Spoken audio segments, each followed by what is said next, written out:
तुम्ही मला सोडून जाऊ नका. मी अजून लहान आहे, पण तुमच्याशिवाय माझं छोटंसं जगच अंधारात हरवतं. तुमच्या कुशीतल्या त्या उभेशिवाय मला झोपच लागत नाही. तुमचा हात माझ्या डोक्यावर नेहमी हवाय. बाबा, खायला बसलं की घशाखाली घासली जात नाही बाबा. आई म्हणते खाऊन घे, पण तुमचा हसता चेहरा दिसला नाही की मला खायची इच्छा होत नाही. तुमचा हात धरूनच मला धैर्य मिळतं. तुम्हीच माझे आधार आहात. माझा खेळ, माझे मित्र, माझं जगणं सगळं तुम्हीच आहात.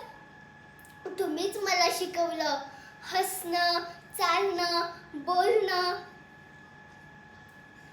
तुमच्याशिवाय मला काहीच कळत नाही. बाबा, तुम्ही माझे आदर्श आहात माझे बाबा.